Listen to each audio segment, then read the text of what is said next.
अस्सलाम वालेकुम, मां इंजीनियर अहमद बख्श।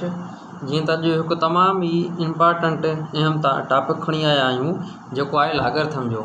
अक्सर ॿारनि खे लाॻरथम में इंतिहाई ॾुखियाई महसूसु थींदी आहे जॾहिं टेस्ट में हुन सां रिलेटेड सुवाल ईंदा आहिनि, छो जो असांखे सुठे नमूने सां हुन जी तयारी न कराई वेंदी आहे या उन जा जेके ट्रिक्स आहिनि सॉल्व करण जा क्वेश्चन खे उहे न ॾसिया वेंदा आहिनि। पर अॼु जो लेक्चर अगरि तव्हां इहे सही नमूने सां ॿुधो त इनशाला तव्हांखे माना ॿीहर ॾुखियाई न थींदी छा में लाॻरथम में। ऐं हिते मूं अॼु मां तव्हांखे 5 रूल्स कराईंदुमि लाॻरथम जा इम्पॉर्टेंट, ऐं उन्हनि 5 मां ई मूं एग्ज़ाम्पल खया आहिनि पास्ट पेपर मां। IBA जे पास्ट पेपर्स मां मूं एग्ज़ाम्पल खया आहिनि। हर रूल त मूं हिकु एग्ज़ाम्पल खयो आहे जीअं तव्हांखे सुठे नमूने सां ॻाल्हि सम्झ में अची वञे। पहिरियों असां रूल ॾिसूं था एक्सपोनेंशियल वारो, यानी फॉर्म ऑफ लाॻरथम। ॾिसो, हे बेस फॉर्म हूंदो आहे लाॻरथम जो। छा आहे लाॻरथम? हे लाग यानी लाॻरथम ए शो थो करे इन जे बेस खे, हे बी आहे का वैल्यू आहे, ऐं हे एन। ठीकु आहे। हाणे हिन खे हे त थी वियो बेस फॉर्म लाॻरथम जो। ॿियो हूंदो आहे एक्सपोनेंट फॉर्म, एक्सपोनेंशियल। छा हूंदो आहे? Exponential form. हे लाॻरथम जो एक्सपोनेंशियल फॉर्म आहे। हिन खे ई असां पहिरां लिखियो आहे, चेंज कयो आहे हिन जो फॉर्म, हुनखे एक्सपोनेंशियल फॉर्म चइबो आहे।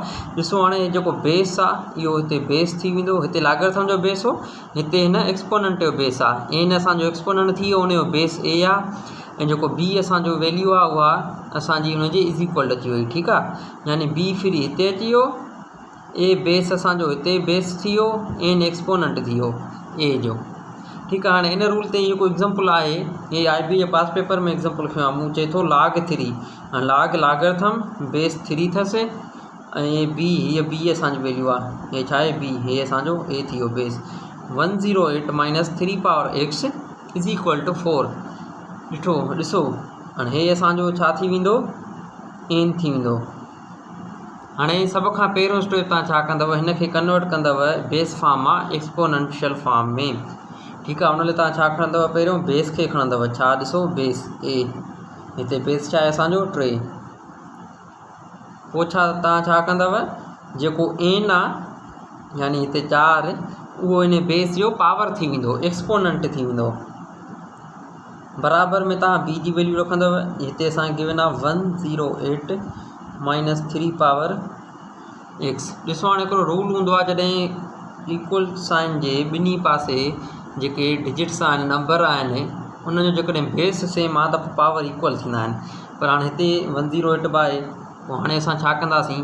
पहिरियों तव्हां हिन खे ओपन कयो, सॉल्व कयो। 3 जो पावर 4 बराबरि, यानी 3 × 3 × 3 × 3, 3 पाण में 4 टाइम्स मल्टीप्लाई, 3 टाइम्स थींदो 9, ऐं 9 × 27, ऐं 3 27 81, यानी असांजो जवाबु आयो 81। 81 बराबरि थींदो 108 - 3 पावर x। ठीकु आहे। हाणे तव्हां छा कयो? हिन -3x खे इक्वेशन हिन साइड खणी वञो, ऐं 81 खे हिन साइड खणी अचो। हे प्लस जो आहे, होॾे माइनस जो थींदो, हे माइनस जो आहे, हेॾे प्लस जो थींदो। हे थींदो 3 पावर x प्लस जो बराबरि में 108 माइनस में 81। ठीकु आहे। छो जो हिते 81 प्लस जो हो त हेॾे अचे माइनस जो थी वेंदो। 3 पावर x 108 मां तव्हां 81 कढंदव, 108 मां त तव्हांजा 27 बचंदा। ठीकु आहे। हाणे हिकिड़े पासे असांजो आहे 3 पावर x, ॿिए पासे 27। 27 तव्हांखे ख़बर आहे छाजे बराबरि हूंदो आहे? 3 पावर 3 जे। ठीकु आहे। हे थी वेंदो 3 पावर 3। असांजा बेस ॿिन्ही साइड जे बराबरि थी विया। जॾहिं बेस बराबरि थींदो आहे त पावर पाण में इक्वल थींदा, त x बराबरि थी वेंदो 3 जे। ठीकु आहे। ॾिसो हे रूल असां पहिरियों सम्झोसीं, बेस फॉर्म, हुनखे एक्सपोनेंट में कवर कयो, हुन ते एग्ज़ाम्पल खयोंसीं। हे IBA जे ग्रेजुएशन कैटेगरी जे पास पेपर मां एग्ज़ाम्पल खणंदव। तव्हां हिकु दफ़ो हुनखे ॿीहर प्रैक्टिस कंदव त इनशाला तव्हांखे बहितरीनु नमूने सां इहो सुवालु सम्झ में अची वेंदो।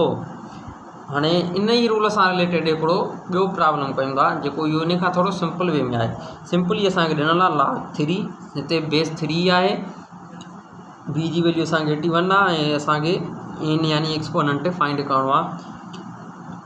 रूल छा आहे? तव्हांखे ख़बर आहे, हिनखे एक्सपोनेंशियल फॉर्म में कन्वर्ट कयो, बेस 3, इनखे सेम रखो, एन। हाणे ॾिसो हिते असांखे कुझु न आहे कि तव्हां एन रखो, एक्स रखो, तव्हांजी मर्ज़ी आहे। लेट सपोज़ कि मां एक्स थो खणा, बराबरि में 81। सेम रूल अप्लाई करिणो आहे तव्हांखे, बेस सेम करिणो आहे ॿिन्ही साइड। हाणे हे 3 पावर x, बराबर में 3 पावर 4 तव्हांखे ख़बर आहे 3 पावर 4 बराबर हूंदो आहे 81 जे मथे तव्हांखे ॾेखारियोसीं त बेस जॾहिं सेम थी वियो पावर पाण बराबर थी वेंदा यानी x बराबर थी वेंदो चेंज इंतिहाई आसान छोकी थोरो ध्यानु ॾियण जी ॻाल्हि आहे। हाणे ॿियो रूल आहे असांजो ॾिसो हिते ॾिसो हीअ असांजो ॿियो रूल आहे हिनखे चइबो अथव प्रोडक्ट रूल। छा चइबो आहे हिनखे प्रोडक्ट रूल। इन में छा हूंदो आहे यानी जॾहिं लागरथम हुजे ऐं असांखे उन में एक्स ऐं वाई ॿ वैल्यूं उहे मल्टीप्लिकेशन में मिलियल हुजनि त उनखे तव्हां सिंपली लागरथम अलॻि करे लिखो विच में एडिशन जी सिंबल ॾेई छॾियो। ॾिसो हिते मल्टीप्लिकेशन में हुयूं हाणे धार धार करे एडिशन करे छॾीसीं। इन सां रिलेटेड हिकिड़ो एग्ज़ाम्पल आहे आसान एग्ज़ाम्पल आहे ॾिसो हिते एग्ज़ाम्पल 5 चए थो लागरथम 100 ज़रबिया 1000 हिते बेस न आहे गिवन कंफ्यूज़ न आहे थियणो बेस जॾहिं बि लागरथम जो बेस गिवन न हुजे त तव्हां कंसीडर कंदव उनजो बेस 10 आहे ऐं उनखे लिखण जी ज़रूरत बि न आहे न ई उनखे तव्हांखे यूज़ करण जी ज़रूरत आहे सिंपली तव्हां पंहिंजो प्रोसीजर फॉलो कयो। हाणे हिते तव्हां हिननि खे धार कंदव यानी लागरथम 100 अलॻि लिखंदव प्लस में लागरथम 1000 अलॻि लिखंदव बेस लिखण जी तव्हांखे ज़रूरत न आहे बसि तव्हांखे ख़बर हुजे बेस न आहे हूंदो त उते 10 बेस हूंदो आहे ठीकु आहे। हाणे हिकु ॿियो उसूल आहे लागरथम जो ई उनखे पहिरियों क्लियर कयूं था। ॾिसो जीअं मूं तव्हांखे ॾिसो लागरथम जो कॉमन बेस 10 हूंदो आहे यानी बेस गिवन न हूंदो त उहो 10 हूंदो आहे। लेट सपोज़ कयो असां वटि अची थो वञे लागरथम 10 इन जो छा मतिलबु आहे इन जो मतिलबु आहे यानी 10 पावर 1 ईअं सपोज़ कयो अगरि लागरथम 100 आहे उन जो छा मतिलबु आहे 10 पावर 2 लागरथम 1000 आहे उन जो छा मतिलबु आहे 10 पावर 3। त जॾहिं बि अहिड़े क़िस्म जा सुवाल अची वञनि त उन में जेका 10 जो पावर हूंदो आहे उहो ई तव्हांजो आंसर हूंदो आहे। लेट सपोज़ ॾिसो हिते असांजो लाग 100 आहे न त इहो छाजे बराबरि थी वेंदो 10 पावर 2 जे। अहिड़े ई नमूने सां प्लस लागरथम में 1000 आहे इहो बराबरि थींदो 10 पावर 3 जे। त पावर तव्हां खणंदव हिनखे इग्नोर करे छॾींदव हीअ थी वेंदो 2 प्लस 3 जॾहिं जोड़ कंदव जवाबु ठाहींदो 5। सिंपल आहे आसान आहे सिर्फ़ु थोरी गौर करण जी प्रैक्टिस करण जी ज़रूरत आहे। उन खां पोइ आहे डिवीजन रूल या कोशंट रूल। कोशंट रूल इहो छा थो चए जॾहिं लाग बी को बि हुजे लागरथम हुनजो बेस हुजे उहो डिवीजन में मिलियल हुजे यानी x/4 जीअं y मिलियल आहे असांखे x/y बराबरि आहे त उनखे छा कंदासीं ॾिसो मल्टीप्लिकेशन में असां एडिशन कईसीं हिन में वरी असां सबस्ट्रक्शन कंदासीं। ॾिसो विच में सबस्ट्रक्शन जी सिंबल आहे बाक़ी सेम ई मेथड आहे जेको मल्टीप्लिकेशन में यूज़ थियो। एग्ज़ाम्पल ॾिसूं था असांखे एग्ज़ाम्पल आहे चए थो लाग 80 माइनस लाग 8। हाणे हिते असांखे सबस्ट्रक्शन मिली आहे लागरथम जी। हाणे हिनखे सिंप्लीफाई करण लाइ तव्हां छा कंदव हे रूल अप्लाई कंदव लाग कोशंट रूल जेको आहे लाग बी छा थो चए x/y जॾहिं हुजे त बराबरि थींदो लाग बी x माइनस लाग बी y। हाणे छो जो असांखे बेस गिवन न आहे बेस खे तव्हां इग्नोर करे था सघो लाग x पहिरियों रखंदव यानी हे x आहे तव्हांजो पहिरियों हे y आहे त हे थी वेंदो लाग बेस कोन इग्नोर कयो x 80 हे x हिते अची वियो y हेठां अची वेंदो 80/8 यानी 80/8। हाणे ॾिसो हिनखे वंड करे थो हे थी वेंदो लागरथम 10 छो जो 80 खे 8 10 दफ़ा वंडींदो लाग 10 मूं तव्हांखे छा ॾिसो छा हूंदो आहे 10 पावर 1 यानी हिन जो जवाबु ईंदो 1 सिंपली 1 तमामु आसान आहे। सिर्फ़ु सबस्ट्रैक्शन खे असां पहिरियों डिवीजन वारे फॉर्म में आंदोसीं पोइ सिंपली हुनजो जवाबु कढियोसीं। चोथों असांजो हाणे जेको आहे रूल उनखे चइबो आहे चेंज। हीअ आहे असांजो पावर रूल। छा आहे पावर रूल इन में छा थींदो आहे जॾहिं असां वटि लागरथम बी आहे सपोज़ कयो असां वटि लागरथम बी आहे x पावर n यानी x असांजो को वैल्यू आहे उन ते वरी पावर ॾिनल आहे असांखे n त उहो छाजे बराबरि हूंदो आहे लागरथम में छा थींदो जेको इहो n तव्हांजो x जे मथां पावर आहे उहो हेॾां हिन जो कोएफिशिएंट थींदो। छा थी वेंदो कोएफिशिएंट थी वेंदो त हे थी वेंदो n लागरथम बी x इन जो पावर सिंपली छा थी वियो एक्सपोनेंट मां कोएफिशिएंट थी वियो ठीकु आहे। हाणे इन सां रिलेटेड एग्ज़ाम्पल आहे हे बि पास पेपर मां एग्ज़ाम्पल खयल आहे हिनखे कीअं सॉल्व कंदव ॾिसो हाणे असां छा कंदासीं हिन हिते जेकॾहिं 36 जो मूंखे मां कन्वर्ट कयां त छा मां हिनखे 6 पावर 2 लिखी थो सघां यानी 6 जो स्क्वायर बराबरि थींदो 36। हा मां लिखी थो सघां पोइ छो न मां हिनखे हीअं करे लिखां लागरथम 6² अपान लागरथम 6। हाँ ॾिसो जेको मथियों वैल्यू आहे असांजो लागरथम 6² इन ते असां पंहिंजो पावर रूल अप्लाई करे था सघूं ऐं उहो असां कंदासीं। हाणे जेको मूं तव्हांखे छा चयो पावर हूंदो वैल्यू जो उहो छा थींदो कोएफिशिएंट। हे थी वियो 2 कोएफिशिएंट लागरथम 6 डिवाइडेड बाय लागरथम 6। हाणे ॿई सेम थी विया, सिंपली कैंसिल थींदा, बाक़ी असां वटि 2 बचो। आंसर असांजो छा आयो 2 आयो। हे तव्हां लाइ हिकु एग्ज़ाम्पल आहे, हे तव्हां पाण साल करण जी कोशिशि कयो। सेम ई मेथड हीअं अप्लाई थींदो ऐं कोशिशि कजो त तव्हां हिनखे ज़रूरु हिकु दफ़ो प्रैक्टिस कयो, उन सां तव्हांखे हीअ ॻाल्हि बहितरीन सम्झ में अची वेंदी। हाणे हिकु इम्पॉर्टेंट रूल आहे, ठीकु आहे। हाणे असांजो रूल आहे चेंज ऑफ बेस रूल। हे हिकु इम्पॉर्टेंट रूल आहे, इन जे करे मां हिनखे तव्हांखे अलॻि सां सेखारियां थो। हिन में छा थींदो आहे असां लागरथम जो बेस चेंज करे छॾींदा आहियूं। लेट सपोज़ कि असां वटि आहे लाग bx। हाणे हिते असां वटि बेस b आहे, हाणे असां हिन b खे चेंज कंदासीं त उहो छाजे बराबरि थींदो आहे, उहो थींदो आहे log of x base c। सी छा आहे को बि जेको तव्हां पंहिंजे हिसाब सां बेस खणो था, हिते मूं हुनखे सी नालो ॾिनो आहे, इन जो को बि तव्हां पंहिंजो वैल्यू खणी था सघो। अपान में लाग सी वरी बि सी जेको बेस आहे यानी तव्हां पंहिंजी मर्ज़ी जो खणंदव। हाणे सी जी वैल्यू कहिड़ी आहे हिते जेका हेॾे बेस हुई हुनजी, उन बेस खे खणी असां हिते अचे वैल्यू करे छॾियोसीं। त इन तरीक़े सां तव्हां लागरथम जो बेस चेंज करे था सघो। ॾिसो हिते बेस b हो पर हिते बेस छा थी वियो c थी वियो, ठीकु आहे। तव्हां छा कंदव लाग सी जेका हिते वैल्यू u आई हिते वैल्यू वरी लाग सी जेको हिते बेस हो उहो हिते वैल्यू, सिंपल आहे।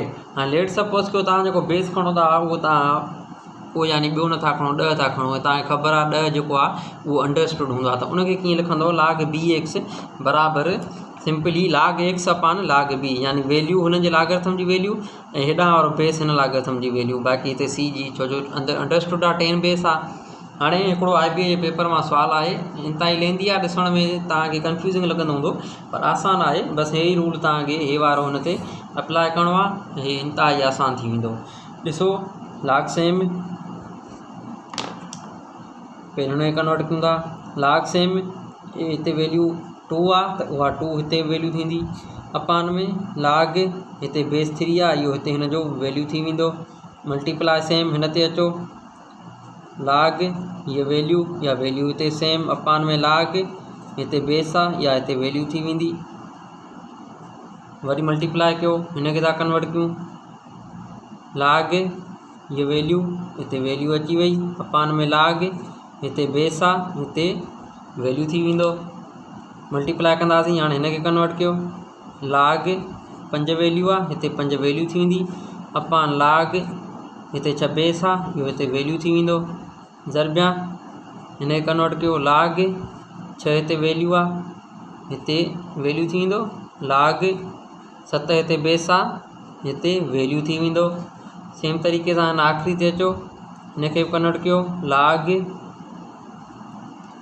हिते 7 वैल्यू आहे हिते 7 वैल्यू थी वेंदी अपान में लाग 8 हिते बेस आहे हिते वैल्यू थी वेंदो। हाणे ॾिसो छा तव्हांखे हीअ क्रॉस पाण में डिवाइड थी था सघनि, छो जो क्रॉस मेन हीअ कटिजी आहे पाण में, हे क्रॉस मेन हे कटिजी आहे, हे पाण में क्रॉस मेन हे कटिजी आहे, हे क्रॉस मेन कटिजी आहे, हे क्रॉस मेन कटिजी आहे, बाक़ी असां वटि बचो लाग 2 मल्टीप्लाई लाग 8 पर छा आहे ॾिसो अपान में आहे यानी हिनखे 1 अपान लाग 8 लिखंदव, ठीकु आहे। हे मल्टीप्लाई कयो हे थी वेंदो लाग 2 अपान में लाग 8।